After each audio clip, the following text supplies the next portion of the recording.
Working it out. All right, that might be a little better, no ringing. Okay, so who here is first time or a guest? Raise your hand. All right, keep your hands up because we're gonna give you packs of. Get out of here. You're like on the emails, like everybody knows that. Just keep your hands up if you're first time or guest. We have packs of lures on there, our stickers for a new retail raffle we're doing, as well as a 30-month or 30-day free trial to the club if you're interested.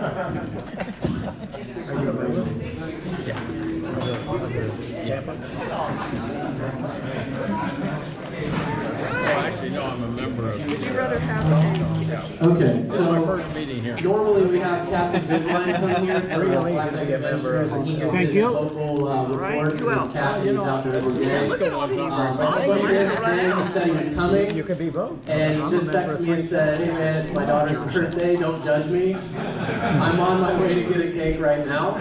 So I said, don't worry about it, buddy. We'll go ahead and handle the local trends. There's a lot of fishermen in this room.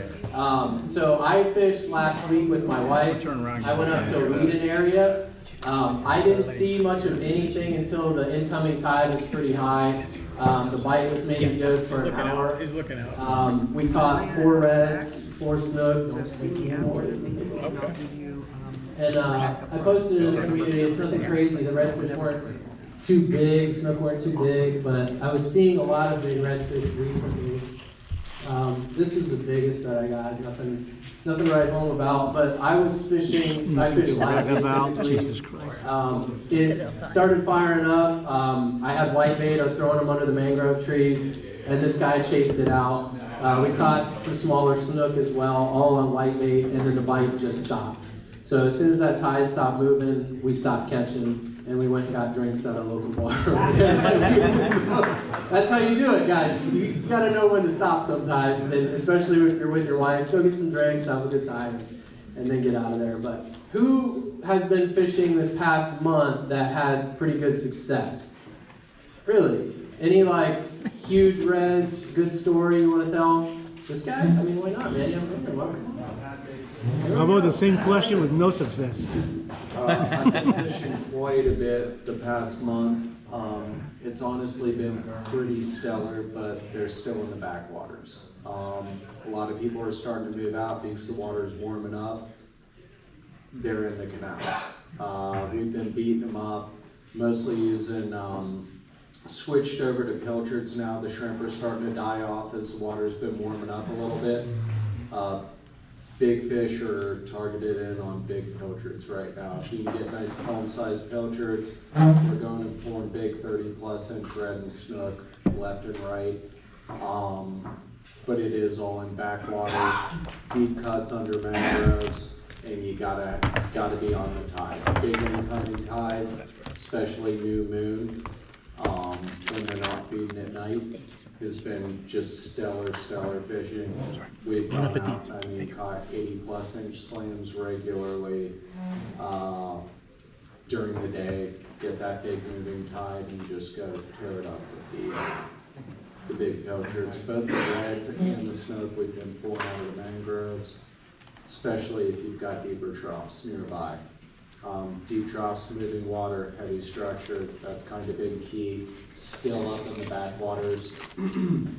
It's been pretty clear still with not a lot of rain, so you just got to go out and kind of key on those couple things. And we've been seeing them pretty thick and just having great success. Heydays pretty regularly.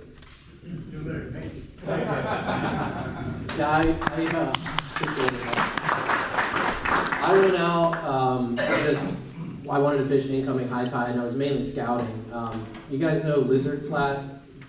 Locals call it Lizard Flat. It's like the flat north of Wheaton and Gandy over there, just when you get over the bridge. It's actually Wisner Flat. Wisner? I've heard Lizard, Yeah, Wisner. it kind of transversed into Lizard. Lizard, yeah. I trolled that entire flat because if you look at it on a map, if you go out there, it's beautiful. There's oysters everywhere. You'd think it'd be loaded. I saw 1 redfish the entire time. I mean, there's some mullet jumping and everything, but I could not spot a red. So then I just went back to Wheaton and pitched the trees when the water got up there. But if it makes sense that I'm not catching any giants. I did kayak around cockroach, and I did see some pretty good sized reds that we were spooking as I was scouting. I don't know if you guys saw in the Salt Strong video where it was the mud plumes, and it's like, do you know what this is? That was actually us. That was it was me and Cameron and my buddy. We were just scouting around cockroach, and we just spooked a huge school of redfish out. So that was one of our videos. But yeah, we have actually a charter captain over here that I've seen since Florida Sportsman days, before internet and everything. I've been watching this guy catch giant snook. You guys have probably heard of the Mad Snooker if you're locals. He's given a 4-hour charter away tonight. So make sure you have those raffle tickets. Everybody in here has one? Okay, good, because he's giving away a charter after his talk tonight, so that's going to be awesome. Did you wanted to say you went out recently? Yeah, if you got anything different while he's getting set up. Yeah, I was just gonna say I've been out pretty consistently recently, and my biggest takeaway has been the big trout. This is probably the best big trout I've seen since I moved here 3 years ago, and a lot of the guys who've been around here for years haven't seen fish in this number and this size for a while. So we've been getting them, mainly the bigger ones kind of on the edges of oyster bars on an incoming high tide. So when it covers the oyster bars, fish like the left side and the right side, they're kind of any hard bottom, like the Spoil Islands out in the intercoastal, for example. We've been getting them off the points where there's some rocky, hard bottom. And then just look for the bait. Like I've seen a lot of the fish around the bait. So we came up on one of the Spoil Islands, there was a ton of mullet out there. And when we came in, just hit that mullet school right on the outside by this hard bottom, and yeah, just crushed the big trout. Like we got probably 30, and they were all 20 inches or above. Like wow. The biggest was like 23. They all have some good size to them. That's been the biggest thing. And then also I've been going out with 2 of our partners, Thawny and Sea Dude, doing some fishing with them. And the pompano are definitely starting to show up in numbers.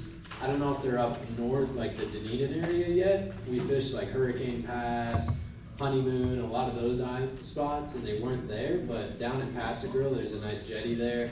You guys can go out to just a little pompano jig, probably about a ½ ounce, maybe 3/8 of an ounce, and you can crush some pompano right now. Like they're both limited in like less than 2 hours.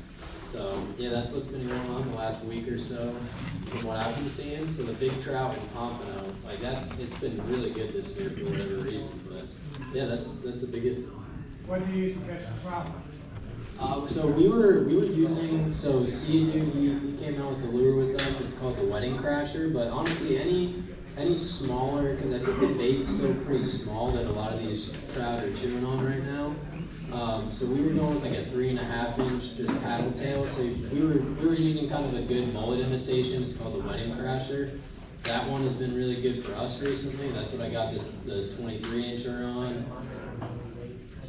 Yeah, you got one recently on the Polk County Tweaker using the new penny. But honestly, just like a smaller profile bait, it seems like that's what the trout were keyed in on. And speaking of trout, nobody believes me on this, and some of you have already heard this, but if trout are feeding heavy, it smells like watermelon. I'll dive on that.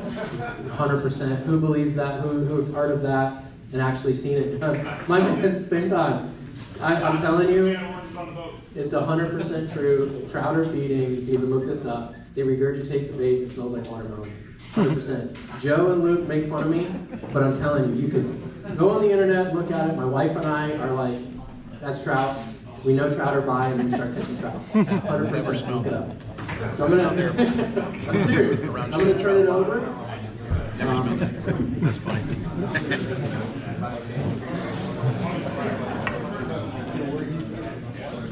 He's just still setting up. Who else had a good story? Who else caught a big fish and wants to tell about it? Different area, different kind of species. I know the Spanish Macs are starting to come in. Yeah. I've seen a lot of that being caught by the Skyway. I'm not really a Spanish Mac guy. I don't like how they taste, but to each their own. Anybody? Nothing? Jan? Jan's out there all the time. And George was just telling me if he wasn't busy, George would be up here telling me that he had a big old snake chase his lure. I don't have any real big fish stories, but we've been catching some really nice trout. And they've been 18, 19, 2022. And my best trout this year, and just this last week with a terrible tide, has been on a power pond that was cut in half by some creature. And I just kept whittling it down, and I just carved it a little bit more. It looks kind of like a tweaker, but it's not. You know, it's about half the size. And they love that thing. And it's rigged backwards. Yeah, so I fished with Luke a couple times, and if his paddle tail gets hit and the paddle is completely off of it, he fishes it like a jerk bait and he still catches fish. Actually, sometimes he catches more fish with that lure on. Most of us will just take it off and chuck it, but Luke still fishes with it and catches more fish that way. So the guys that just came in, make sure you guys have a raffle ticket. Got it? Okay, perfect. Mad Snooker. Guys. They're bites, I don't keep Glenn Hudson.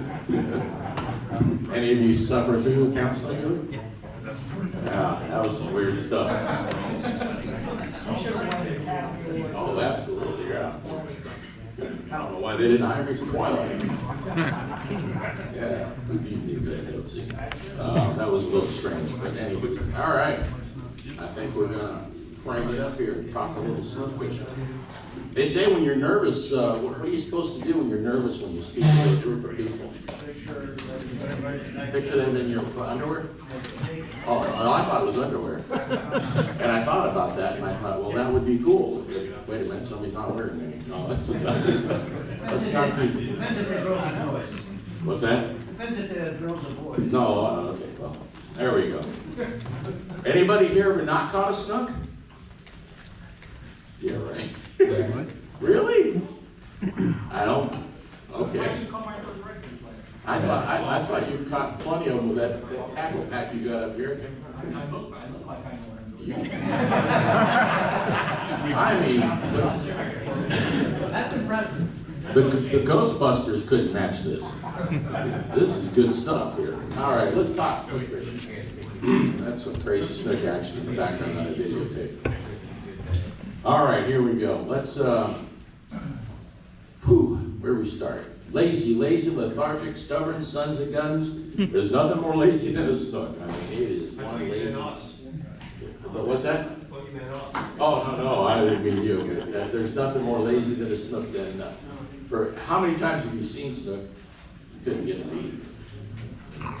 Yeah, there you go. Too many times. I haven't met a snook I couldn't catch yet, but I had a buddy of mine one time about 25 years ago, and he says, I found these snook. I can't get them to eat. And then I finally got them to eat, and they broke me off, and broke me off, and broke me off. And he says, I can't get them. And it was over in Blind Pass in Treasure Island by Cosmocos. There was a dock. You had to climb over a seawall and sneak into this condo's dock. And then you had to, there they were. And these were 18 to 20 pound snook laying there. And he said every one he hooked, he got broke off. And I said, okay, we got this. So we went in and he goes, what is that? I go, that's a Calcutta cane pole. Show me where these snook are. Right there, I pull out a live shrimp about that big. I hit him in the chest with a snook, holy green, about 22 pounds. He and the snook land in the swimming pool at 3 o'clock in the morning. He's in the pool, he jumps out of the pool. I sling the snook into the grass, lights are coming on in the condo, I go, we gotta go. Normally I'm gonna throw these snook back, but this was like, it came off the hook. It's in the pool. We got a problem. Okay, so lights are coming on. I throw the Calcutta pole in the bushes. We jump the fence, we jump in my truck, we take off. We wait about 30, 40 minutes. We come back and here's this snook up on top. I reach over, lights are coming back. No, we gotta go. So we took that snook home and he ate it. But that's, you know, that's how crazy I've been at this snook fishing game for 51 years. I'm addicted. Yeah, I got a snook problem. But you know, a little bit about tackle. Do they have a mic stand or? No. You want to pay them to hold it?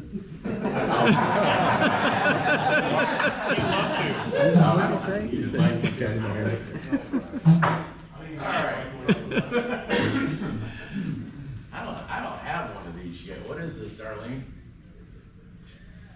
It's a slot machine. A slot machine. I don't have any slot machines. I gotta get some of these. You get these at the Hard Rock? That one's got better odds. This is a nice setup right here. Now, if I was gonna go for just basic snook fishing, I would have one of these slot machine rods and these nice little 4000 series reels right here. Stratic, that's a Stratic, right? It is. That's a nice setup. Looks to be about 20-pound braid with like 30 pounds. This is good basic snook tackle. This is for catching. In my world, there's 3 kinds of snook. There's snook fish, there's snook, and there's snook. And snook is a whole different animal. Now, if I'm snooklets or snook fishing, this is perfect. This is great. If I'm around heavy structure, this isn't quite gonna be enough. I might get their attention long enough for them to get angry, wrap me around piling 2, strap me around piling 3 and cut me off on 4 and then go back and high pin their buddy. Look what I got. I got 2 tonight. How many you got? But a snook is on a first name basis with every pylon there is in the whole darn area. I mean, really, they know exactly where to go and cut you off, and they have a plan. A redfish, you hook a redfish, and a redfish has no plan. He just goes. Now, he's stronger than a snook. He's more of a bulldog. But if any of you are old enough to remember Charlie McCarthy and Mortimer Snurd, Yeah. Charlie's the snook. Mortimer, that's the redfish. I'm going. I don't know where I'm going, but I'm going. Charlie goes, yeah, all right, here we go. Right for the pylon. And, you know, a redfish is a bulldog, but he's not a thinker. A trout is kind of like, a trout is, you know, a big trout will fight, but nothing quite, you know, quite as a plan like a snook. A snook just goes. A tarpon will fly and jump and throw your hook, and you got to remember to bow to them. But a snook, you got to get their head turned. And sometimes this isn't quite enough, so you got to step up. And step up to maybe 50-pound braid with a much heavier setup, like a 6,000 like this, and a stouter rod with 60-pound leader instead of 30. And you can hook a big snook like this, and you get into a 36, 38-inch snook with something like this. You can get it. You can put some heat on it, some real heat on it. But if you get into something like 40, 42 inches, 44 inches, and you gotta go to the camp. 80-pound braid, great big old rod, 80 to 100-pound leader, and people go, that's overkill. And I go, how many 30-pound snook have you caught? None. I never landed any of the big ones. You might be hunting elephants with a BB gun. You gotta have elephants with an elephant gun around structure. That's serious. If you're fishing heavy structure, you're near a bridge, a dock, you're near a big pile of rocks with dropping off. I use a cannon. I go in there with 80-pound braid, 100-pound leader, and still get broke off. I've had them freight train me on this. I got people in these videos, they're going, and this thing's ripping. I'm going, you gotta pull, you gotta pull. I'm saying, dive and reel, dive and reel. They go, what does dive and reel mean? I go, what does it sound like? Dive and reel. Pump, pump, pump. Don't just stand there and crank. This is not a winch. If you want a winch with a conventional reel. These are just gizmos. These reels are just gizmos that pull in the line that, you know, the rod pulls in. Now, people are gonna look at this and go, something wrong with that guy. You fish for snook with this? Yeah, I do. This is for walking out on a bridge, on a railroad trestle. But that bridge you're walking out on, there may be from your feet to where the water, you know, you're under the, it might be 6 feet. It might be 6 feet of concrete. There might be 6, 7 feet of structure. You have to be able to reach way up under the structure with a big 9-foot rod like this. And I can't tell you how many times we've been out there with this 100-pound test, 125-pound, 110-pound leader, and it's not enough. We're using ladyfish that big for bait. We're walking out there with a 20-inch ladyfish. I've had many of my buddies go, there's no way a snook is gonna eat that. And I go, okay. So I tied one on about 22 inches one night, and I said, Doug, here you go. This exact setup right here. And he walks out, and he goes, whoa, I go, okay, hold on. Take it out of gear, and when it starts running, give it a line, give it a line, give it a line, give it a line, give it a line. And when you feel it go, throw it in gear, reel down, and stick it. And yeah, sure enough, he felt the bait running, run, whoa, bam, he goes, the next thing I know, I see Doug going, and I'm going, dude, I ran up, grabbed him by the pants because he was going off the stool. And he caught that fish, and that fish was 41 pounds. That's a big snook. And people say you don't need 100. You feel free whenever. You don't need 125 pound leader. Look at that. That's right at this point here. It's down to about maybe 30-pound test left. It's almost gone through. Bruce and I, we fish big snook all over the state. How many times have we needed this? My 120-pound fluorocarbon doesn't even look like 10-pound test. Yeah, I mean, 125-pound test. I've had them wear through 125-pound test at least 20 times. They shake their head, they shake their head, they shake their head, and in about 30 seconds they go, poof, and you're bringing this in, you go, what do we use next, rope? I mean, these are, you know, but we're using bait, we're fishing tackle like this, we're using bait that long live. We're using ladyfish up to 20 inches long live. We're not messing around. We're using sand perch, mahars, sand perch, that long, that tall, that fat, big bait. And big bait requires big bait wells. My bigger boat, which is in the shop right now getting reworked, has a 100-gallon live well in it, and I'm putting together, I think, a 27-footer with a 200-gallon live well in the next. Yes, I like live bait, but I also I do love, you know, I love the Slam Shady. I love these bombers and things like this. All these salt strong products are great because live bait is good, but you can cover so much more ground when you're throwing a jig. You can cover more water with a top water. You can quickly figure out where the fish are with a jig or a top water much quicker than you can with live bait. Because once your live bait has got no more life left in it, the shrimp is, we're doing what I call the praying mantis. You bring the shrimp and his legs are like this. He's done. He's going praying mantis on him. He's just hanging there. With a shrimp, you lob a shrimp, you don't whip a shrimp. If you whip a shrimp, you snap his neck. And so I always want to horn hook a shrimp because I've never seen a shrimp moonwalk backwards. So you know, and when you say you're throwing a live shrimp or an artificial shrimp or even anything that resembles a small shrimp, if you're throwing some of these power prawns, right? And I see the snook lined up, they're lined up in the shadow line, or they're in a feeding station or under a dock light, I'm gonna throw it up ahead of them and bring it with the tide at the same speed as the tide.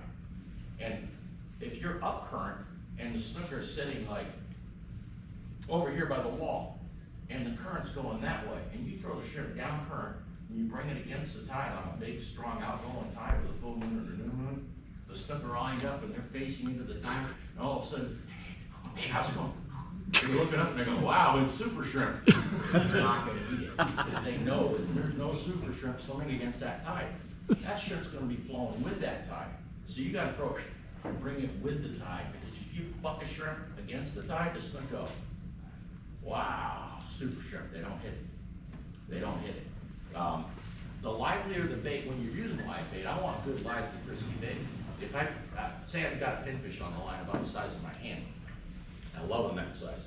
I got a pinfish on the line the size of my hand. And after, you know, I don't hope there's no pinfish rights activists here. You blind him in the live well, you stick him in the net. He's already freaking out. You've put him in a bright white environment, unless you did the inside of your bait well, about the color of the shirt. You want green inside your live well green because bait stays comfortable and it's a natural environment. So you do gel coat the inside of your live well green because it lives in green grass. On the East Coast, Blair Wiggins says blue. And I looked at him, I go, no, green. He says blue. And I said, why blue? I said, it's all blue water over there where you fish, so blue's the right color. Over here, they live in green grass. And he went, oh, okay. We had that argument at the Miami Boat Show. It was pretty funny.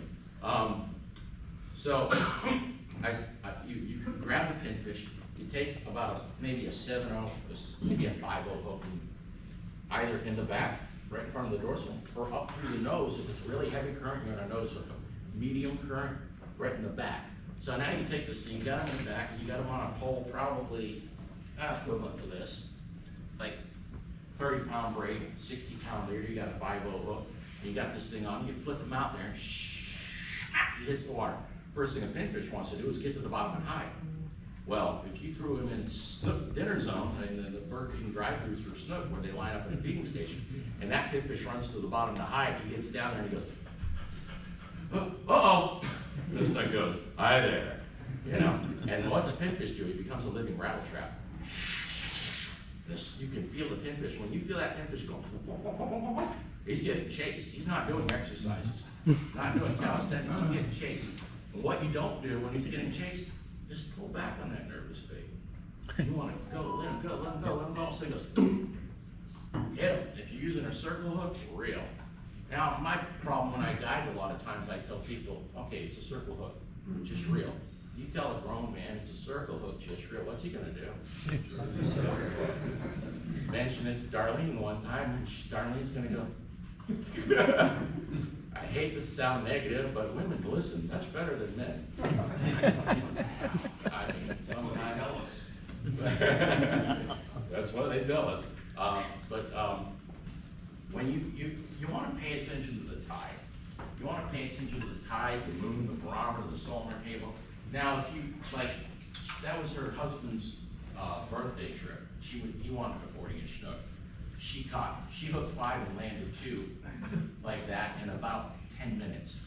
And he used to stand there. She looks over and she goes, happy birthday to him.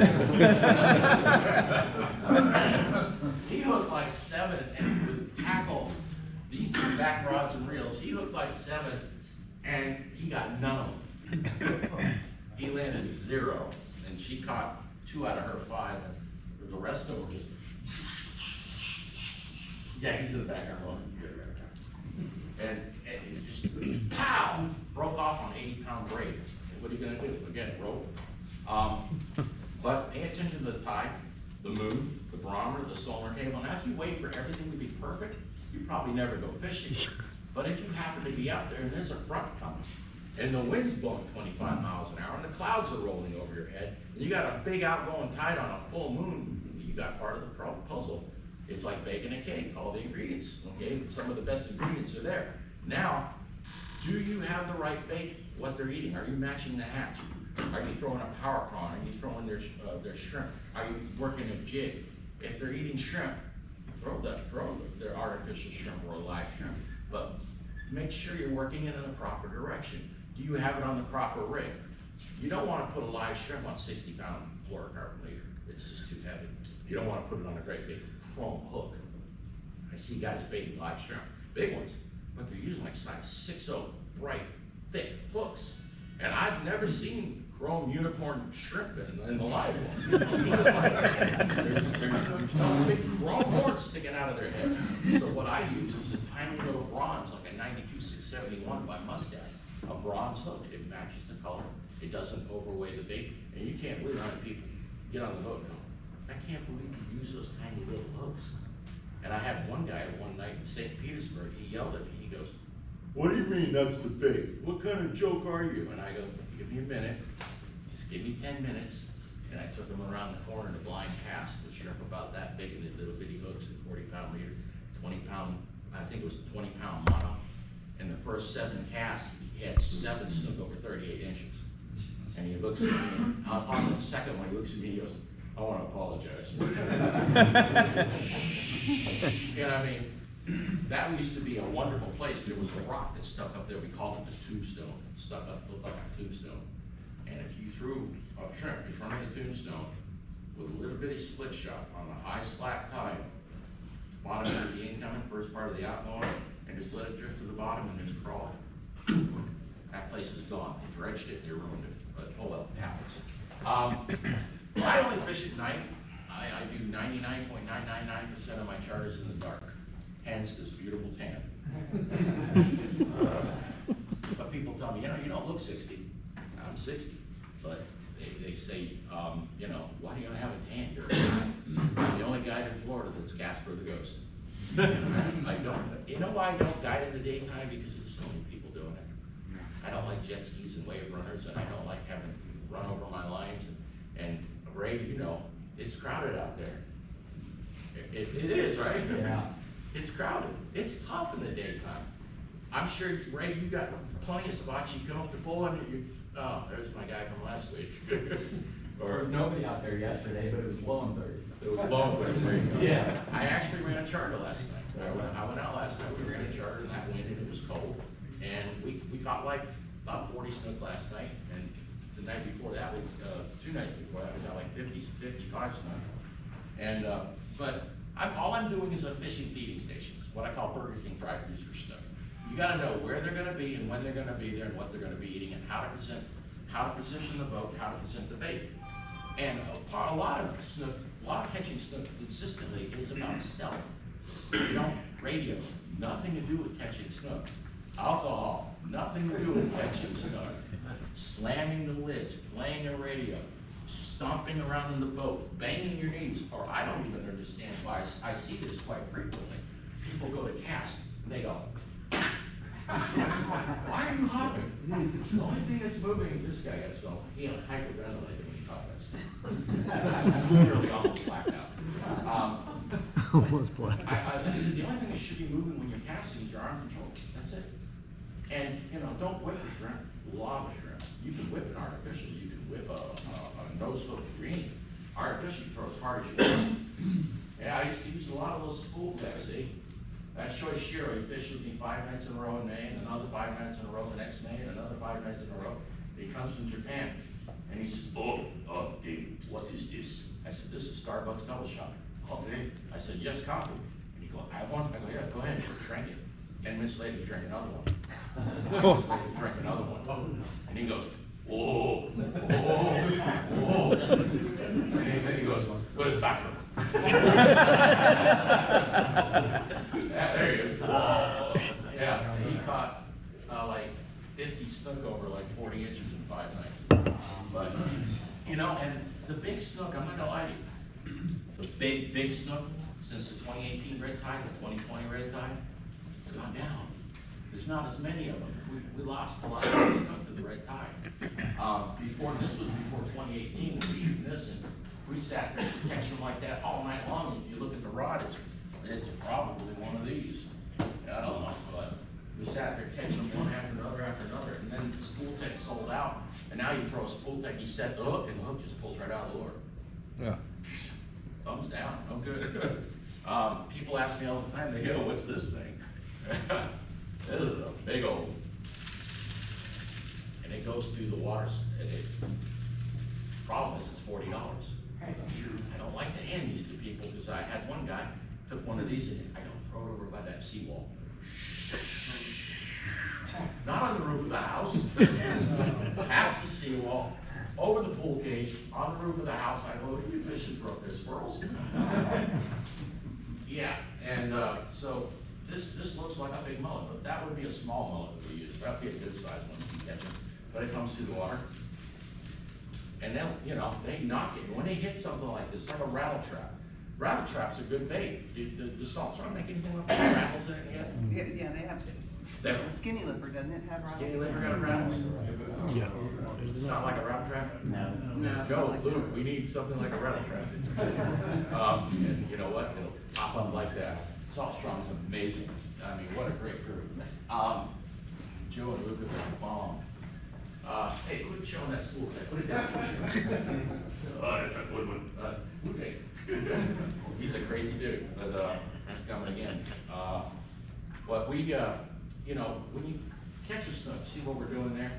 That is, we got oxygen stone going in. I got raw water coming in. I got pure oxygen coming in, and I basically want to recharge him. I want to get its energy back, and then I let them go. But if I let them go when they're all beat up and they're weak, shark or dolphin, I was blowing one of his over on I think it was on this trip. I'm like this, and I was like that, and a bull shark came up, and missed my hand, and that snook by about that much, and I was like, whoa!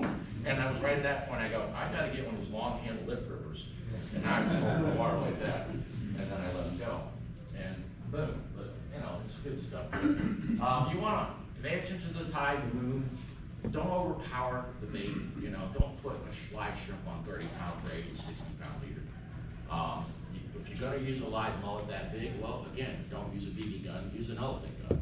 You gotta use at least 60-pound braid, 50, 60-pound braid. If you're into heavy structure, say you're El Jobim, Boca Grande at the railroad trusses down there, and you go down there with 60-pound braid, or 50-pound braid with an 80-pound leader, you're gonna be in trouble when you hook a 25 or 28, 30-pound truck.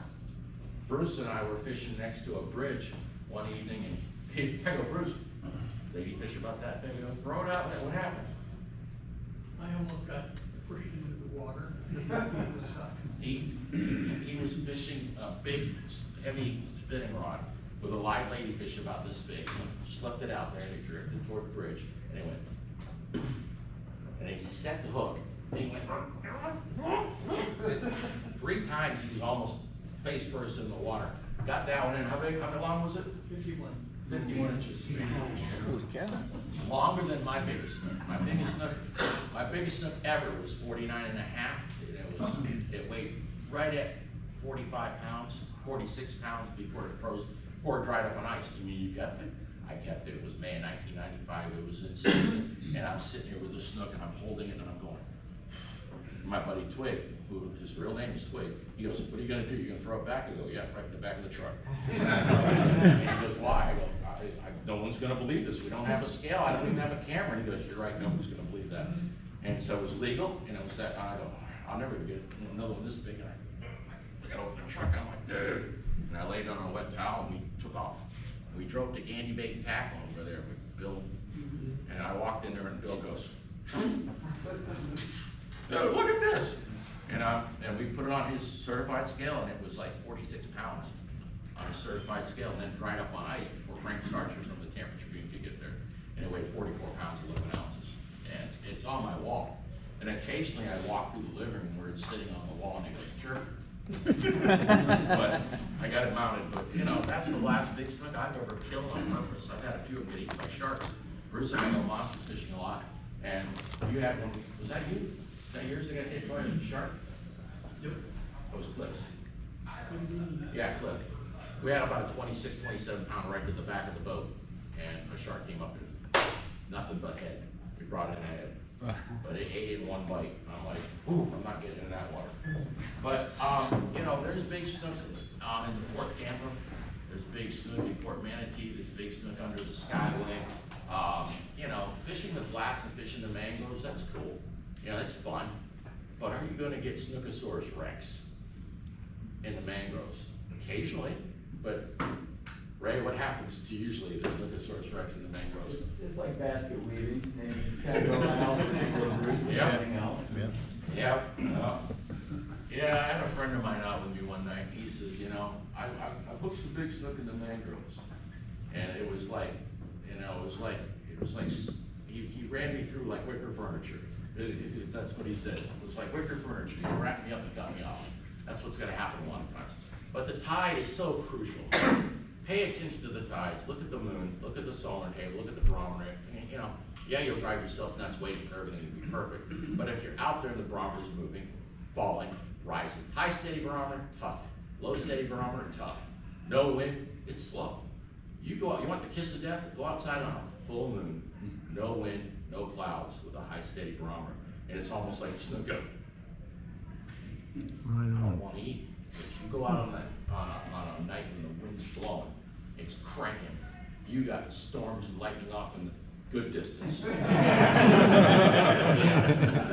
just want to see this beautiful rod and reel in a thunderstorm like the movie Caddyshack. No, I don't want to do that. So yeah, don't become the lightning rod because you're the target on the water. If there's lightning, get the rod tips down, get them out of the rod holders. Ask Billy Nobles about that, Billy Alstrom. Billy had a rod sitting in the rod holder behind him over Jupiter, and it got hit by lightning and it just turned to dust. He said, Dave, I thought I was going to die. Have you ever heard your rod hum? I have heard that one time. I was sitting over at Picnic Town. It was a group charter. Sergio and Thomas put it on, and I was on the boats. And we're sitting over there by this island, we not house, and I saw everybody's line lift up. And I said, everybody put your rods down. The second they got the rods up, lightning hit the island like 100 feet from us. And it was right there at that moment. I go, great, let's get out of here. I've never been so close to just, whew, that was scary, but you don't want to do that. You know, so like, everybody knows about snook. We all know what they look like. They got a low, they don't look this fat except on the East Coast. Most of the time, you know, they got that low slung head. For perfectly sitting in the tide, they're designed to do what they do. They sit in the tide, they waste no energy. They'll sit, like, if this is a pylon over here, and the tide's going this way, they'll sit right off next to it. They can hide in here. And then the bait goes by, they whoop, and grab it. But the bigger ones, the bigger snook, if you notice the bottom of the tails, and the bottom of the anal fin right here, on the really, really big snook, it's all scuffed up because they spend so much of their time on the bottom. They're a bottom dweller. They're a lazy, lethargic bait potato. And they only feed in short windows like the space shuttle being launched. They don't sit there for 6 hours going. They get tired.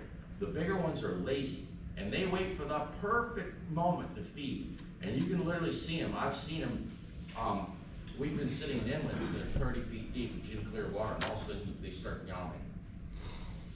It's like they're stretching. It's like an athlete getting ready to run. And they start wiggling a little bit, and they start to yawn a little bit, and then you'll start to go a little faster. And you're looking at Bruce and I, we've sat there in inlets and looked down and go, you're looking at a football field of 40-inch snook. I mean, just boom. You know, go to Jupiter Inlet, just look down, and you're like, darling knows. It's crazy, isn't it? You go to Jupiter, you look down, and you go, this is cheating. It is. I'm okay with it. It's a little ridiculous, but, you know. I used to do Calcutta cane pole. Anybody know what that is? Funny story. Calcutta cane pole, about 18 feet long. We're standing on the Boca Grande phosphate dock. I'm about 12 years old, and I'm with Earl Downey, the guy who wrote the book How to Fish for Snook. And I used to fish with Lauren Perucci, Mr. Snook out of St. Pete a lot. And I'm on the dock with Earl Downey, and we got this fancy tackle, we got live bait, we got, you know, we're looking like we're ready. We're waiting for the tide to start moving. And here comes a couple of black fellas that were really big, and they each got a bag, a brown bag, with I assume a bottle of wine, I think it was, and they're carrying cane poles. Another guy's got a bunch of cardboard under his arm. And they're walking out, and they go, how you doing? And I go, good, sir, how are you? And he goes, good. And I go, they bite, and I go, we're not ready yet. And he goes, yeah, tide's not ready yet. You hang in there. They walk about 20 feet past us with those cane poles. And they're sitting there, passing the bottle of wine back and forth, and they're just drinking, and all of a sudden he takes his tin snips out of his pocket.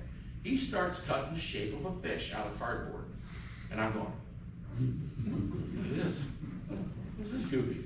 And he cuts it, and he makes about 10 of them, and he looks over, and he looks at me, and he winks. And he sticks that piece of cardboard on a hook. And he takes that cane pole, and he looks at me, and he goes, you're about to get schooled. Am I going to get schooled? He said, pay attention, son.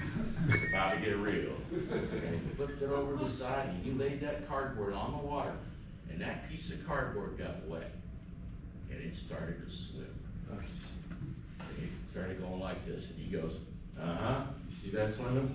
He goes, watch this. He laid up underneath the phosphate dock, and he went, and he goes, stepped on it, woo, up over the rail comes 20, 25 pounds of snook.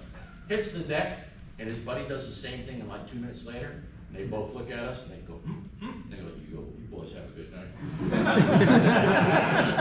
And I looked at him, and he goes like this, he goes, don't tell me the other guys I gave you this, and gave you his cardboard fish.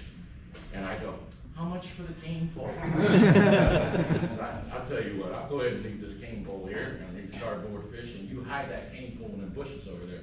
And I said, yes, sir. And he looks at me and winks and he walks off, and and I go, did you see that? and Earl Downey was like, that's the damnest thing I've ever seen. And about 20 minutes later, I'm doing the same thing. Boom, I got one. And the cane pole caught me up under the arm, and I'm a little skinny dude. I'm maybe 110 pounds. And my feet were coming up off the deck. And a Goliath had hit it. And so the Goliath hit it. And pow, the 100-pound line broke, and Earl goes, put that down, I'm gonna die. But You know, that's crazy stuff that's happened to me when I was a kid. The swimming pool, true story, the cane pole stuff with a piece of cardboard, amazing, amazing. You know, you wanna, you know, go. The trick to catching a lot of stuff, people ask me all the time, you know, you're a kid, you don't catch 40, 50 snook a night. I go, yeah, we used to catch 100 snook a night 20 years ago, easily, because there were so less people doing it. But another trick to catching it, gotta be where people aren't. And that's one of the big reasons I love to fish at night, because by midnight, all the mama call, mama says, get your butt home. You gotta come home, it's late, you gotta work tomorrow. So by midnight, the water's clear. I can run from Englewood to Sarasota, not see another boat, and not blow any no-wake zones anymore, because I got yelled at by the FWC. Hey, are you going fast through the no-wake zone with your running lights off? I go, yeah. And they go, dude, slow down. Anyway, let's see. My favorite live bait, my favorite artificial bait, you know, I've been having a lot of good luck with some of the slam shadies. And these new power prawns are getting hit. These right here, I've been having real good luck with these jerk shads and slam shadies and the power prawn. These things work. What I like to do with this is I take right here in the tail a little glass bead. They stick in bass nets, and you stick it right in the tail, and now it goes. And I don't know what it is about the rattling sounds. Remember before when I mentioned rattle traps? I don't think they hit a rattle trap because they're trying to eat it. I think they're trying to kill it. I think they're mad at it like a mosquito. It just goes by their head. What was that? I don't know. What was that? If it comes by here again, I'm gonna kill it. Boom! And you hit them so violently. They hit a rattle trap with ferocity. I think they're mad at it. And I know you can.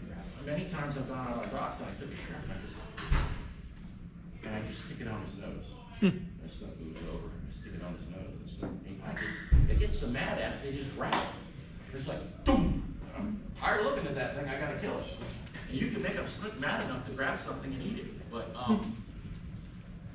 you know, like this is the Palm River, right? Palm River Spillway. Okay. Another true story, not making this up. We used to sneak up behind the Orient Road jail right here by the soap plant. I used to live here in town and country, and then I lived in St. Well, we would sneak in behind the Orient Road jail right over here by the soap plant, by the, you know, where the dam is. And we'd go in there late at night and we'd crawl down the bank, go over the railroad tracks there and go down the banks. We would take, now this is way back, we would take gold bombers, the yellow bellies, these orange bellies, these gold bombers. You stand right next to the spillway, and the state trooper was on the other side there in that trail.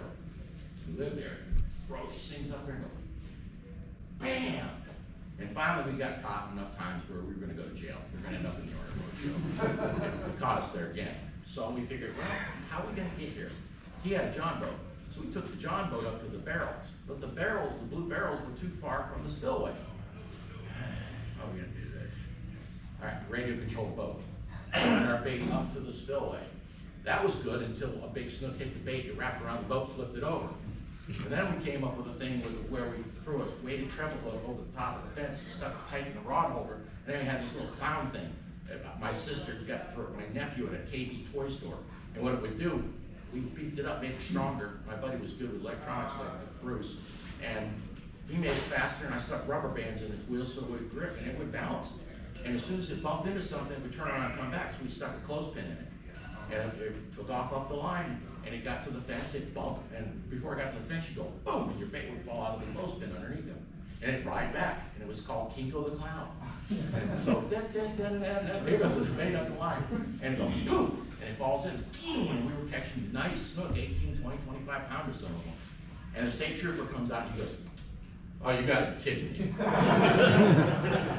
And going back the other way, and he goes, that's so cool, I'm gonna let you do it tonight. How are you gonna get that treble hook out of my fence? I didn't think that through, sir. And he goes, hold on. He calls his buddy in the radio and says, you gotta get over here and see this. And go the clown going up again. His buddy's like, I still have them in a Foot Locker, and I'm gonna pull them out and I'm gonna reenact that. People don't believe it. I still have that stupid thing in a Foot Locker. Only Bruce could figure out how to make it work again. I used to love these bombers. They stopped making them, these gold ones. Says the Mad Snooker on them. A guy found them, and he ordered me a case of them. Then I kind of start not liking them anymore because of all the treble hooks. They make such a mess. You know, yeah, they work, but treble hooks make a mess of fish. You know, if you got anytime I got a lure with a treble hook on it, I crush the barbs flat. And if you keep the pressure on the fish, the hooks aren't gonna come out. So just keep the pressure on a treble hook and they won't come out. That's why I kinda like, I've got probably 40 more of these things, brand new in the box, but I don't like them because I have to crush the barbs flat because they have 9 sharp hooks. And nothing more fun than getting about a 20-pound snook right along the edge of the beach. You reach down and one of these gets stuck in your hand, it's flopping around. So I used to take Calcutta cane poles, 18 footers, because that fellow on the Boca Grande dock got me kind of hooked on him. And he told me another secret another night I saw him out there about taking a shovel handle or a piece of a broom handle. And you just put a screw eye in, run it through, drill a hole, run it through, and put a treble hook on it. And he says, now Dave, all you do is just do this. And he stood there with that cane pole. And I have to decide, was that Joe or Luke that did that with the squashing them? I think it's probably Luke. I think it was Luke that did it. Well, we just did it on a much bigger scale. You take this thing and you go, figure eight, circle, circle, circle, circle, circle, circle. And finally they get so darn mad at this thing swishing through the water, they slam it. Now, is it sporty? No. They get hooked in the mouth, yeah. Did I stop doing it? After the first 3 years. I wouldn't do it today. I mean, it looks like you're just basically snagging them, and a couple of them we did snag.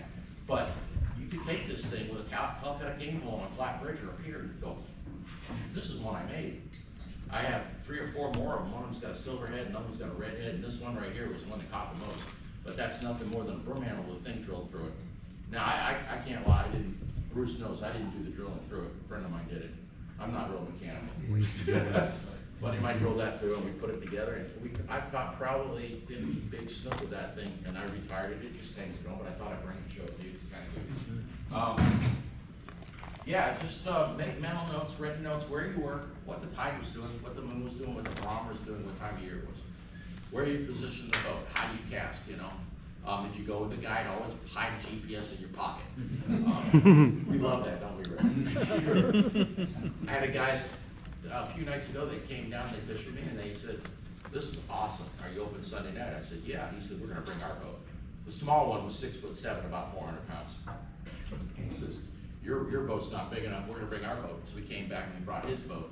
And he brought his boat, and he's turning on all the GPSs and like saving all the tracks and all, and I'm like, boop. I turned those off. I looked at him, I said, if you need a GPS to find your way back to these spots, you need to get better golf clubs. Because if you can't find your way back to these spots as lit up as it is out here, you shouldn't be on the water. My spots are not that hard to find. It's docks, it's bridges, it's seawalls, it's marinas, occasionally mangroves. It could be jetties, it could be a big rock pile. Any type of thing that breaks up the water, any place with a snook stage. And dolphins have been a big problem lately. I don't know what to do. Dolphins are, last night the dolphins were literally following us. And then I had an FWC officer pull up to me about 3 weeks ago and he says, Dave, how many you got in the live well? And I go, 7. And he goes, dude, you know, 3's a felony. And I went, you know what I'm doing? He goes, I know what you're doing, but it's not legal. You gotta let him go. I go, watch. And I go, whoop. That's dolphin eating. He goes, yeah, everyone I let go, the dolphin's eating. So what do? I have to run away from the dolphin. Well, last night the dolphin was just following me at 30 miles an hour. I mean, it's following great next speed, trying to keep up. And I finally went so far up into the backwaters that he didn't follow me. But we caught more back in there. But I don't know. Anybody got a what do you do with the dolphin? Anybody, Ray? Nothing. Just move. That's just move, exactly. Now they do sell these things in Australia. They put out a ping. Bing. Do they work? Just a loud ping that supposedly drives dolphins away, but I can imagine. I've heard they don't work, but I don't know. They don't work. Yeah, that's what I was wondering before I started wondering. Anywho, use your Sidefinder, GPS. Anybody?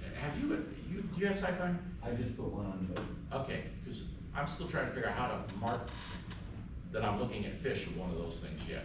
And Bruce has one on his boat, and for probably the last 37 years I've had a boat, I've never had a fish finder on it. I've never had a GPS. I got a GPS on this Ranger that I got now, but I didn't put it on. It came with it, and I never turned it on. And Mike Anderson freaks out that I run all over the place with no GPS at night. But I just right spot. Look where you're going. But make mental notes, written notes. Just try to, artificial again. You can cover more water with artificial. If you gotta sneak up and you meet fish, you're gonna need some snook sneakers. You gotta sneak up. Yeah, these were made for me by the president of Ted Shoes. He fished with me. He had so much fun. I caught like 70 snook that night. I took this guy out from the Keds. He said, "What size do you wear?" I told him, and about 3 to 4 weeks later, snook sneakers from Ted Shoes. He says, only NBA basketball stars get their own shoes. He said, "You got snook sneakers." And I was like, I have had so many people try to steal these. You know what? I might give them away because they're the most uncomfortable thing. They're the most uncomfortable things you ever put on your feet.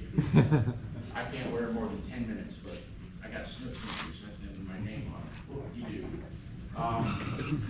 People ask me all. There he goes. People ask me all the time. They go, "Oh, you think you're some kind of hot shot?" I go, "No, quite the opposite. I'm a goofball that stays up all night chasing snook all over the state of Florida. I don't think I'm special. I never have had an ego whatsoever.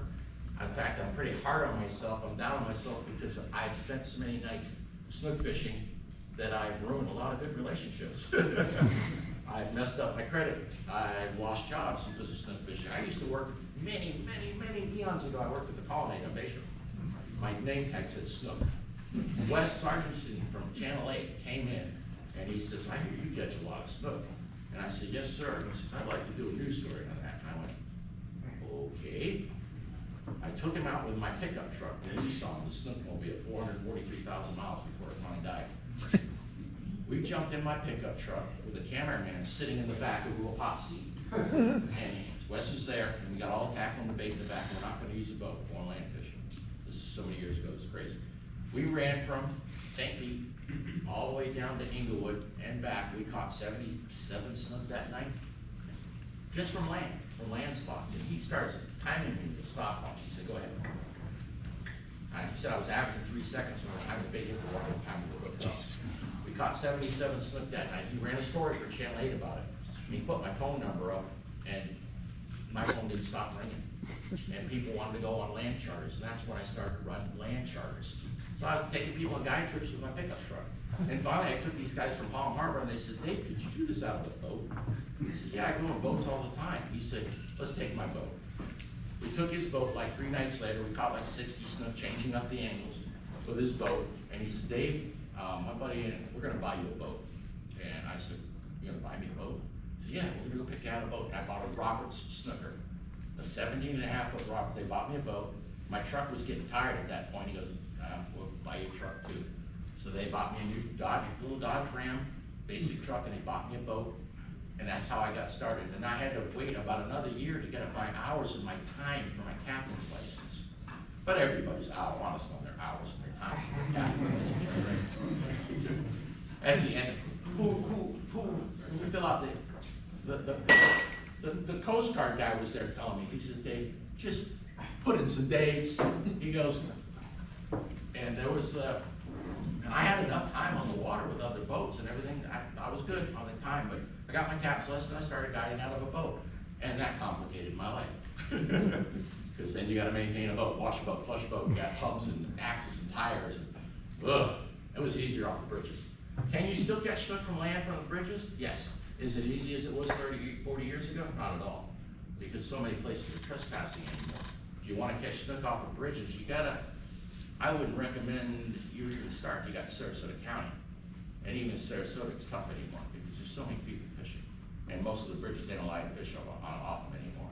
You can go down to Blackburn Point, the old swing bridge, down on that bridge, and you're looking at 500 snook. But they don't let you fish off the bridge. So the kids climb down and they walk on the fender and they hide under the bridge and they play cat and mouse with the bridge there. But anyway, yes, sir. So my wife and I booked them for my wife's birthday in May. Where do you normally fish out of? Like, where would we meet you and things like that? It depends on what the fishery's doing, but normally it's like Sarasota South. Sarasota, Osprey, Dennis, Inglewood. Occasionally, I'll slide into North Boca Grande. That's kind of a haul. It's, you know, because I live in Bradenton. I moved down to Northwest Bradenton about 14, 15 years ago because remember the 2010 freeze. The 2010 freeze, I could fish Johns Pass, Blind Pass, Hasselgrove, the lights, the docks, the bridges. We're loaded with snook. After that freeze, the amount of snook over here in St. Peter, and it went way, way down. Dock lights, anybody remember that? Yeah. Dock lights were wiped out. I mean, my buddy Marty, Marty Slade, he lives on Passover right there next to the Augie Bush house. His dock used to hold 60, 70 snook, some of them really nice. After that freeze, there were no snook. He said, I didn't see a snook there for 3 years. And now it's still not anywhere near like it used to be. So at that point, I moved to Bradenton to go further south because the fish stew out. And I did, I don't even know how, I've done so much TV and radio and junk but like I said, I have no ego about it. I'm not doing anything special. The only thing is I'm just crazy enough to stay up and do it. You know, can I catch snook pretty much in my sleep? Yeah, but big deal. I'm not solving any major world crisis there. It's catching snook, it's not rocket science. But make those notes, make those mental notes, written notes, and put down where you're at, when you're at. Use the Saltstrom website. You're all Saltstrom members, right? Mm-hmm. I mean, that's cool. And I'm afraid to take Joe because he's gonna, when you put in all the hot spots. I'm just kidding. Okay, we're gonna list all Mad Snooker's hot spots. No, I'm just kidding. No, I got lots of places to go. But make a lot of notes and you know, there's all kinds of special tools, GPSs and fish finders. You can get, you know, always have a little handy hat light, and you can get one like this. You know, it's good at home if you go like that. It turns on and off. If you need to use a men's room at night, don't drive your wife crazy. Just stand there. Are you awake? And after I saw him, then he water Amazon. A channel marker. I used to have a flashlight that you could turn from red to blue, as you twisted it, and I'd see boats flying out there in the coastal through the no wake zone at 2 o'clock in the morning. I go, watch this. Red, blue. They go, oh. They get up there and they go, where is he? And I go, he went that way. and an FWC officer one night was flying down the low wakes, and I went red, blue, red, blue. And I went, oh no. He gets up and he goes, what was that? I go, I was trying to make you slow down. He goes, it worked. And he goes, don't do that. And I stopped doing that. But anyway, a friend of mine made me Mad Snooker mode. Yeah, my own I got Mad Snooker sneakers, Mad Snooker modes, and I got flash shirts. This is done by an artist named, I can't think of it right now, but it's Craig Smith. Is that Craig Smith? Yeah. Craig Smith, he's out of Australia. He makes these amazing art. This is a little overkill, but I wear this out sometimes and people go, I want to steal that shirt. It's a cool shirt. I got snook watches. I got too much snook stuff. But anywho, yes, sir. Questions? Anything? How often do you fish down in? Big females, so people know how to handle it. Yes, big female snook. A lot of times we didn't know for years, and I have some videos on YouTube from way back. One's to the song The Black Crows.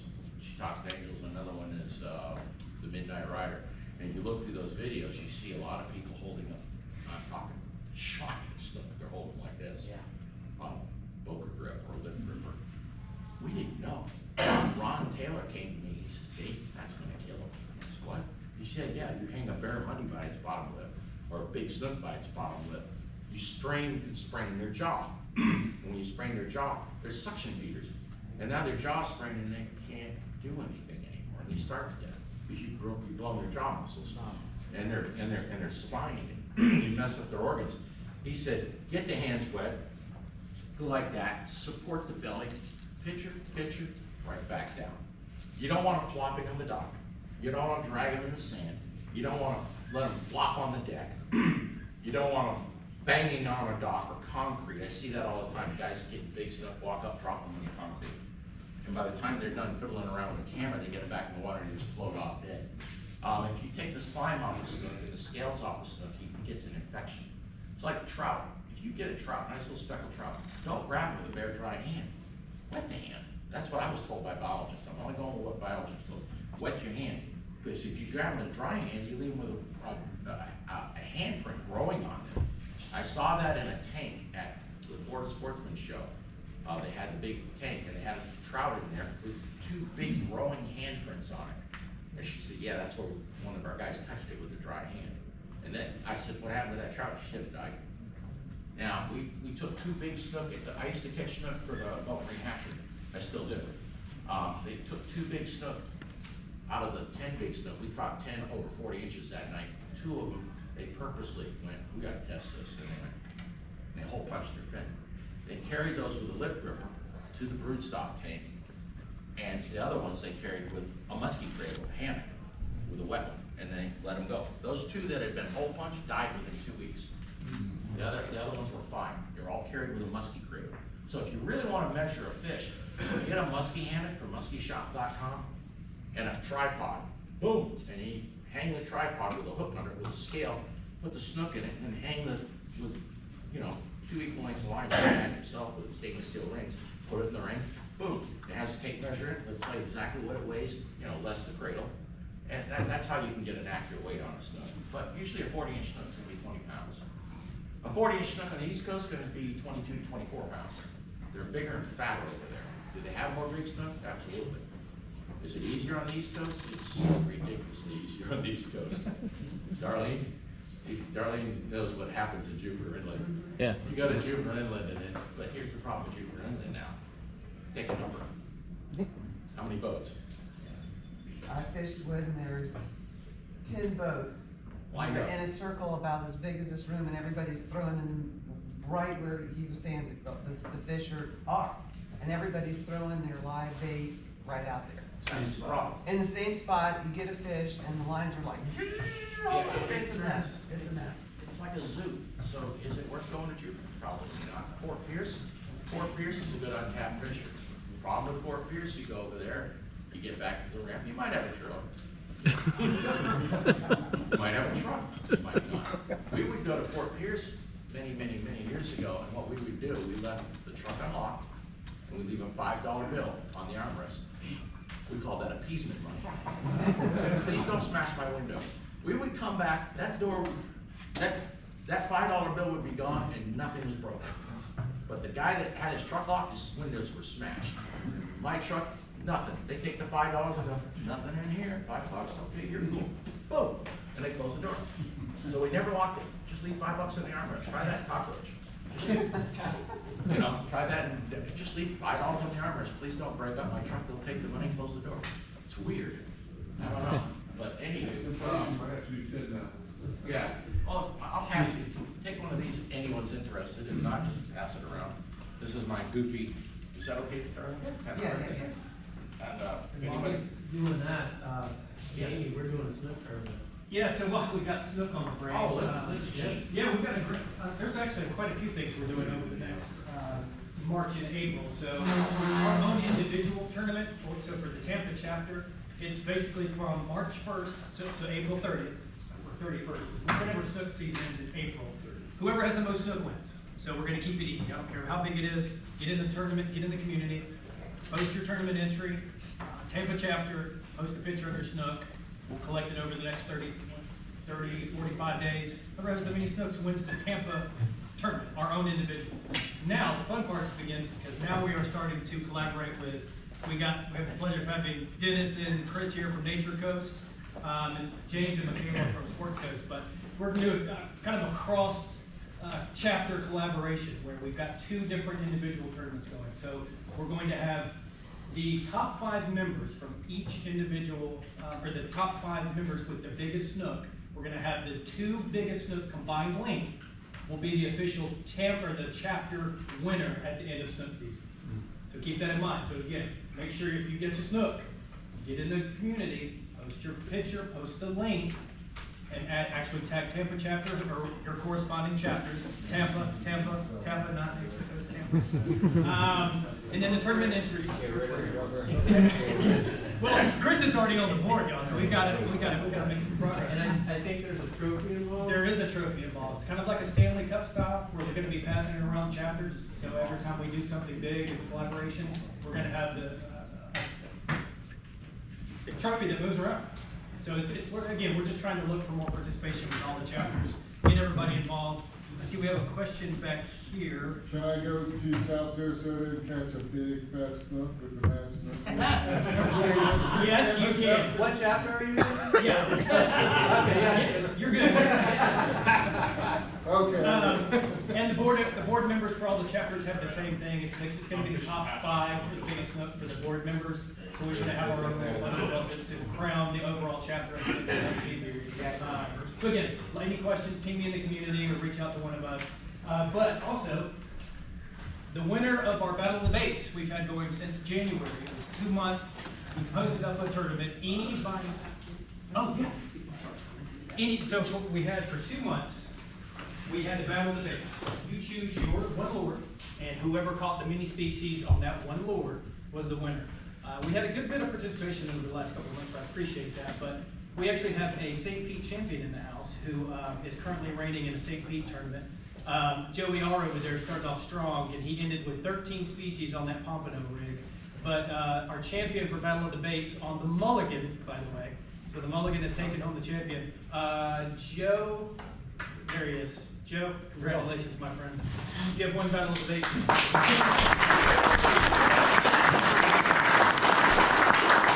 But he had 18 species on the mulligan over the last 45 days. So everything, and I think Michael in the community wanted a number. I'm going to tally everything. Every species, the mulligan, the pompano, everybody who participated, I'm going to put a breakdown of all, because there was also a good opportunity for us to find out what was working in this particular time of the year, what lures, who's doing what. So pretty cool contest, but Joe, congratulations, man. Came in strong. I think it was No, I saw you said 16, but I recounted unless you didn't post one, or there was 2 that were not on the mulligan, but I kind of 18. Okay. Okay. Yeah. Okay, I'll I'll double check it, but I know Joey had 13, so 16. Still got it. Thank y'all. Any other questions for Dave here? I don't care what it is. No, I'm saying you can ask me anything you've ever been wondering about was Every time using a wire leader. Pardon me? Every time using a wire leader. Wire leader, that's a good question. I have tried wire leader. I found that sometimes wire leader kind of maybe hums a little bit and it's ripping. It seems to turn them off. I like fluorocarbon. It's not necessary because at night monofilament seems to work just as good and it's a whole lot cheaper. So at night you can get away with monofilament. Monofilament seems to work. Fluorocarbon's great, but I'm still using mono. I went back to mono just recently because it just, about the lightest leader I'm ever gonna fish is about 25 to 30 pounds. On up to a buck and a quarter, 150. I know 125 is pretty extreme. The 150 is not that often. But if anybody wants to, check this out, what this snook did to 110-pound leader right here. And Bruce has got a mount on his 51-incher on the wall. And he did like I did. The hook I caught my biggest one on is hanging out of his mouth. And his 100-pound leader? 120-pound leader was literally one more head shake away from breaking.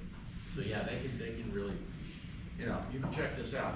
This was a big snook. It was caught on this one, and everybody goes, "How do you know that's your rod?" I go, "Because it's got a snook and a mermaid on it." All my big crazy tackle, I have these put on there. And one guy tried to tell me that a rod that I knew was mine was his, and he'd take it out of the back of my truck. And I said, "Well, what's that right there?" But that's another story. Anyway. Yeah, that's 100. That's 110-pound fluorocarbon, the 100-pound main line. And when you get a big snook on something like this, and you'd be amazed. I mean, literally, you hammer these drags down, and we take the top post out of here, The reason we take the top post and the, the little clips out of here is so if it breaks, it doesn't come back and bust you in the forehead, because I had that happen twice. Two friends of mine, they got pow. But you take the top post out, so when the fish, your big giant baits run away, you can give it line, go, go. And we sometimes do jetty sets, because we're using the sand perch, and it's really hard to get a 9-aught forged hook out of a sand perch that long, a big giant, silver, big goat. And we do a jetty set. A jetty set is where he's running, and you go, put it here and then, literally turn away from him and set it like that. And David Justice and I, we're about the only people I've seen do it in years. I haven't used this rod in a long time, because it's, it feels a little overkill on a 25-pounder, because it is. That's overkill. But a 35-pounder next to the Flagler Bridge in West Palm Beach, my buddy Roger was like, Dave, ripped his pants, dragging him down the rail, and a 9-aught forged 9174 popped open. And that fish was way over 40 pounds. And then the very next fish he caught was dragging his down the rail and ripped up all the gel coat off it. And that fish, he caught it, and it was a solid 42-pound fish. This is weighed in a musky cradle, right at the seawall. I went down there and I lowered the hoot net, brought it up, set it right in the musky cradle. 42 pounds, Roger goes, that's a good one. You think? And he got we put it back, we took a measurement, and he had a replica made. That's what you do, you just make a replica. My favorite taxidermist is New Wave. New Wave taxidermists, they're the best. But Joe doesn't have a taxidermist, does he? Well, he'll get into that. Hey, Dave. Yes. What kind of knot you using between the braid and the leader? I use a double uni. I can tie a double uni really quick at night. I can tie a spider hitch and I can do the FG, the really good knot, and the FG knot, and but it's complicated. Bimini twist. The double uni knot is like, don't even look. I do like 9 wraps with the braid and 4 with the leader, and smack them together and trim, and you have to look to do it. And every time I catch a snook, constantly, I retie. I cut off that top 2 inches because it's all frayed and it's glowing. It's weak. It's also glowing. It's more visible. So just about every snook you got to retie. So I start with a leader this long. By the time it gets down to here, got to tie on a new leader. Double, get it done. Boom. And another rod. And a lot of times, when you guide, you gotta do what I call, and Greg, you can vouch for this, boat control. What happens is you lose control of the boat. No, I'm saying boat control. They start baiting their own hooks, and they start doing whatever they want, but somebody's getting hooked. Somebody's getting, stuff gets crazy when guy in a beer, beer, right? When they come with a case of beer, I'm like, it's gonna be a bad night. It turns out to be true. All right, well, you're set to go, and Yeah. What night would we? The 18th, I think, of April. Somebody's gotta earn their right, you said that, somebody's gotta earn their right to go with her. I don't think you're gonna have any problem bringing in anything. You might have to pull me over. Man, you're fit, that's cool. And he's, like you said, he's donating a 4-hour charter, so Yes. when we get to Raffles, it's definitely one. Yeah, they said they're gonna let me take the ticket out, so. Ticket, yeah. What are your numbers? Mine's the blue one. Here's the blue one. Yeah. I'll pull the blue one out. So we're gonna do raffles right after we talk about some conservation stuff, just want to get a couple updates on that, is that okay? Dave, can I ask Dave one quick question? Is there one specific month that you think is better than others, or?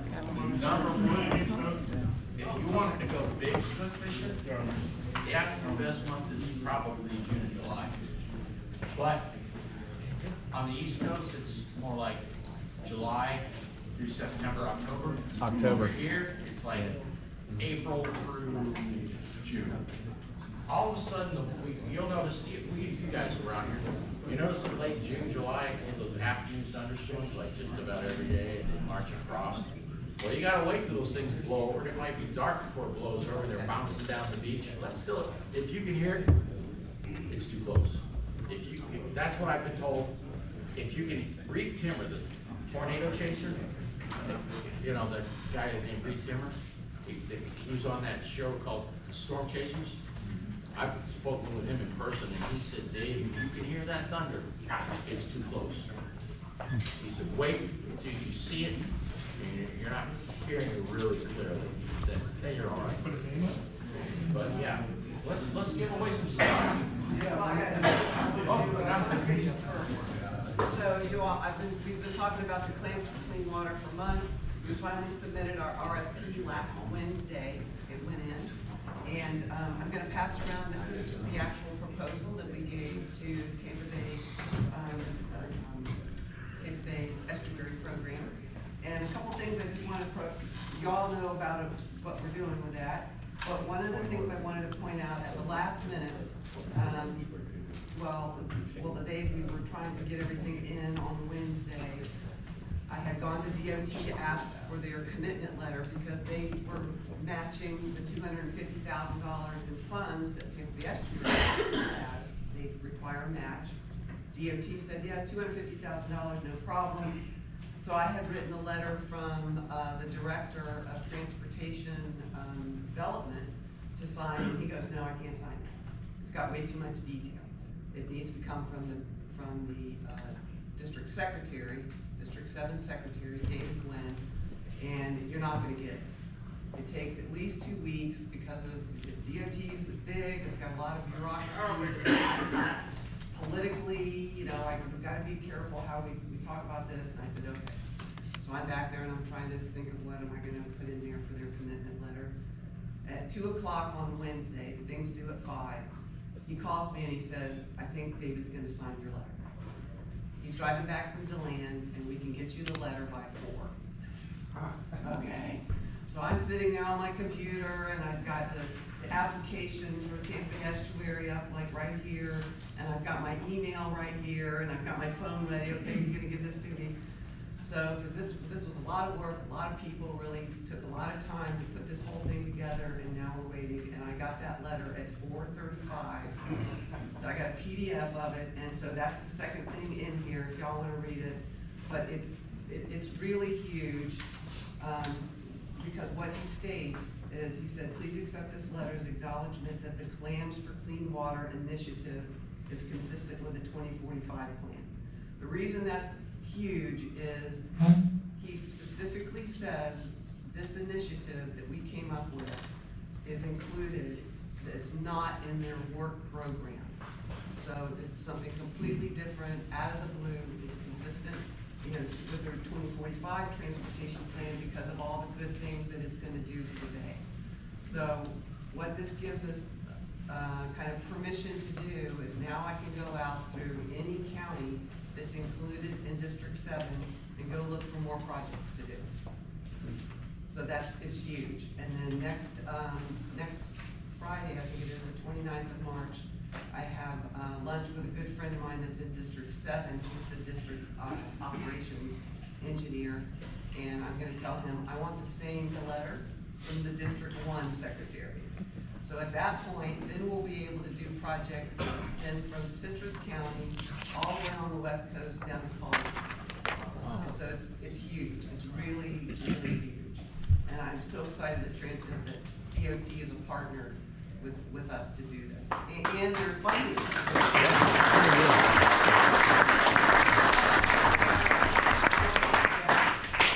And then, yes, skiff, yes. Everybody has on the table, we've got the beaver tail skiff. If you came last month, we had it parked out front. Where's George? There he is.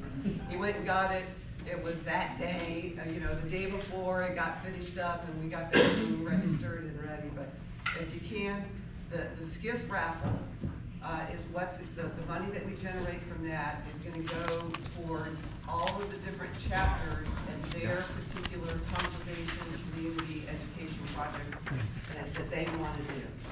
So whatever, you know, say, you know, Nature Coast has a particular project, everybody right now, the other chapters I go to, they all have their own initiatives that they would like to support. And how great would it be if we said, you know, here is a check from Salt Strong Alliance to help the, you know, that chapter with helping a veteran go fishing, you know, that program that they're doing. So that's what this money goes towards. So please buy raffle tickets if you can, that would be great. You know what, I had a question at, I think it was your chapter for the Sports Coast. when we were talking about that and talking about how much money, we were hoping to generate. The RFP to Tampa Bay Estuary Program was $500,000. So we're talking big bucks here. Somebody asked me, how much money am I taking and how much money are we paying people on the payroll for Salt Strong Alliance? And that is zero. Everything I'm doing is all volunteer. I'm not getting paid through Salt Strong Alliance at all. And if we have consultants that help or contractors that are helping us do things, they're paid as a contractor to do what they do. So I just wanted to make that clear. I'm not making money off of this. That's not the purpose of it. The purpose is, to have clean waters and protect our fisheries and create habitat for the fish, and that we would like to do. One of the things, kind of talking about some of the consultants that we're going to use. I wish he could have been here, but he was too busy. All this filming, you saw me wandering around taping. We want to start filming the meetings so we can put them on our YouTube channel and everybody can enjoy them if you couldn't come to the meeting. So I was going to have Cameron Richardson. He films Flash Class TV and also Real Animals and I think some other shows too. I've contracted with him to create over 25 videos for us. I want that kind of quality to put out there and show the world what we are doing at Salt Strong Alliance. So he is one that would be paid from the funds generated from such things as the skiff raffle. So he couldn't be here because he had to work too late. He was supposed to be here. He'll come to another chapter maybe. And so when we start putting clams in the water. Yeah, he'll be out there filming us, putting clams in the water. He's got a lot of, he was so excited when I asked him if he could do this from I said, I want to do conservation videos from an angler's perspective. That's what I kind of said, that just think of it in that way. He came back to me within 12 hours and had 25 videos he wanted to do, all these people that he wanted to interview. He had 10 questions each, like Mike Anderson and C.A. Richardson and Mike Mahoney and just Lisa Fitzgerald, all these people that he knows and he's been around all his whole life. He was just, I can't wait, let's get out there and do that. So he's really excited to get to work on this too. So it's gonna be a lot of fun. So, okay. Yes, let's do his first. We're gonna do this first so everybody has a chance to win. I'm gonna let you take it. All right, what's your number? Okay, buddy? Take a prize. I'm joking. Oh, wow. The lucky winner is 3100000. That's you. What? Yeah.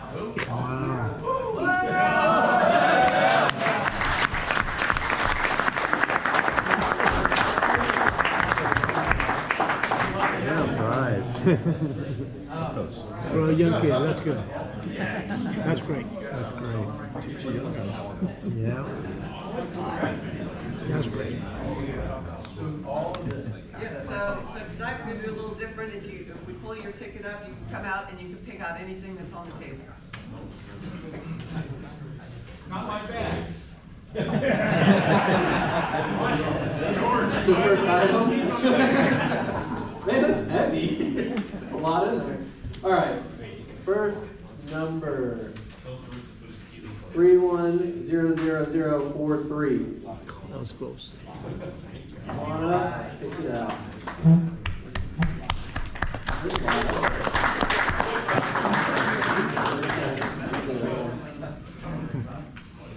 Just pick whatever you want. Yeah, there you go. I'm going to do the last four. 0051. There you go.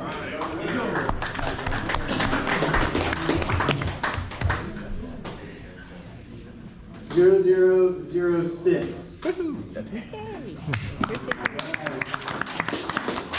So you guys just pick out whatever you want.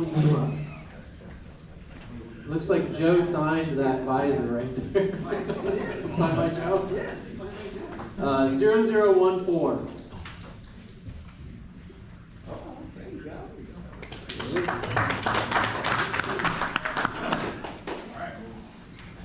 Zero zero 26. Which one?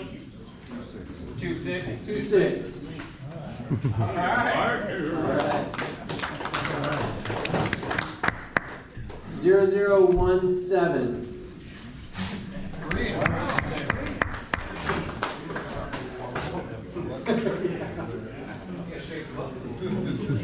0007. Nice. 0007. Right here. Oh, 007. I'm mixing it up. 0042. Yep. Boy, you must Table is 0042. looking our way around. What around? You have 42? Yep. Okay. 0021. Are you? All right. Nice. 2-0.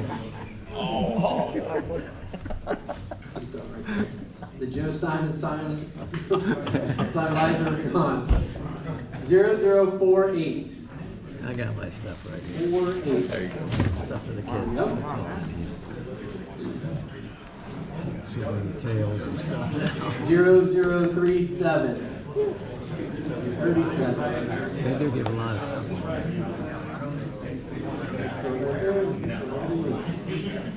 0041. 41. That's a Yeti, is it? That's a nice one. Jesus Christ. They got some expensive stuff. 0035. 35. What do we got? 1, 2, 3, 4, 5, 6, 7, 8, 9, 10. 0023. 23. Yeah, you're getting close. They have a medium for me. 0002. 2.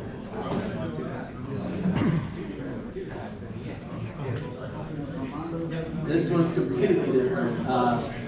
9993. Dude, the whole time you're like, is this a different role? Like, what's going on? I guarantee you're just like, they gave me the wrong ticket. I knew it. I knew you were back there thinking I got you or something. Yeah, he always wins. He always wins. I don't feel bad for him. 0040. How many we got left? 1, 2, 3. Great. Great shirts. All right. Make sure we stay on track here. What size are they?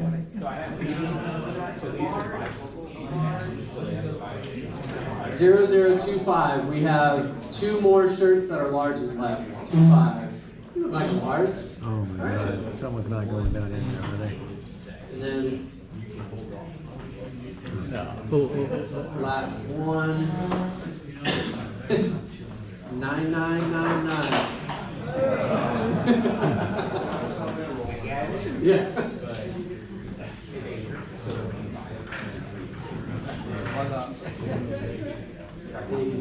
So 1 large shirt left. Oh wait, is that? That's okay. That's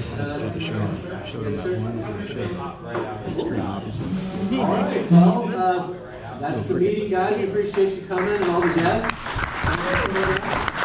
Appreciate you, Mad Snooker, for coming out. Thanks again, guys. We'll see you next month. Yeah. Oh, wow. Baby. Yep.